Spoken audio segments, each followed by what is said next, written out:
They have changed the Title 11 little law again. It seems as though this law changes with every president since Obama, y'all.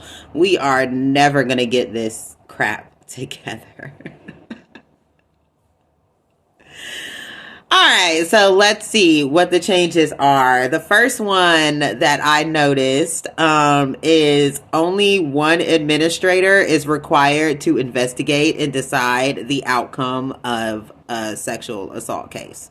One investigator. Ugh. Second, that one investigator can decide that if 51% of the evidence points to guilt, then the accused will be guilty. And this is all based off the decision of one person investigating this. Wild. Last piece of this that kind of grinded my gears a bit is the courts are not required to present full evidence to the accused. So the only thing that they're required to give the accused is that, like, a description. That's it. They're only allowed to get a description, and it's only a description of relevant evidence. And it's not even required to be in written form. You don't even have to get it in writing, guys. You just have to tell them. Wild. So I have a problem with this. And of course, I am a sexual assault advocate. Excuse me, y'all. I had to get more comfortable. I am a sexual assault advocate. I am a survivor of sexual assault. So don't judge me. Don't at me. Don't shoot the messenger. I'm just keeping it real here, okay? I understand why people are so angry about these changes. I do. But on the other hand, I do understand why these changes were made. In college students, they're 34. Guys, sorry to interrupt, but can y'all do me a favor? Can y'all like and subscribe? Thank you. 4% of college students will drop out after any kind of sexual violence occurs. 34% of kids will not continue their education, will kiss their dreams goodbye because some type of sexual assault has happened to them. That statistic shouldn't even be.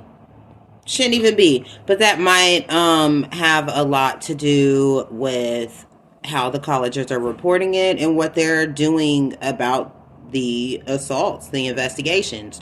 I do not agree with one administrator investigating and deciding the outcome of a case. I don't agree with that. I do agree with the 51% rule. But the one administrator deciding that, I think that's BS. When the police investigate a crime, they don't have just one police officer investigating. They have multiple. So I think there should at least be 2 or 3 people investigating. That way, two set of eyes are better than one. You never know. And this is how a lot of false accusations are going to get through. Okay, we're not going to sit here and pretend like people do not falsely accuse other people of sexual violence. Okay, it happens. Same thing with domestic violence. People will cry wolf real quick. I do not respect that. I do not respect them.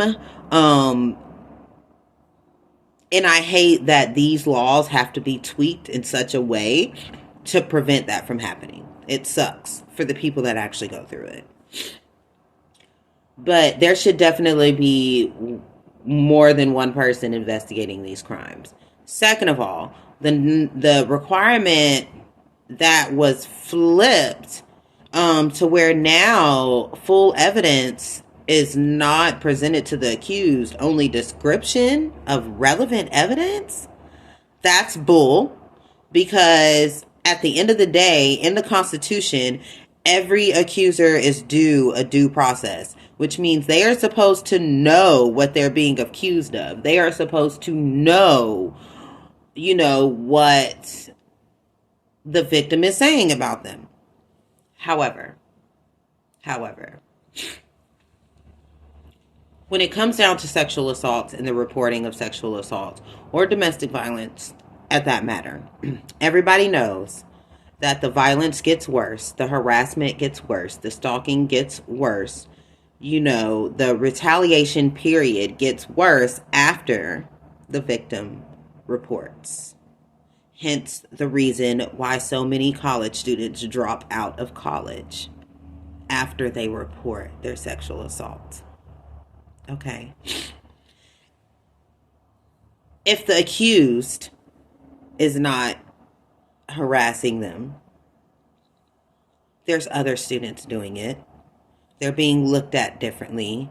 They're being talked about. They're being bullied. Okay? I could go for it sometimes not even just being the kids. It might be the faculty too. So, I do understand, but I think that law needs to still be constitutional. I do feel like all evidence should be presented to the accuser. Maybe not right away presented to them, especially if they're still going to school during this investigation. But that particular piece of this change to Title 11 kind of grinds my gears a little bit, irks me. Along with the one administrator investigating, that irks me too. I understand. However, we still have to look at it from both sides.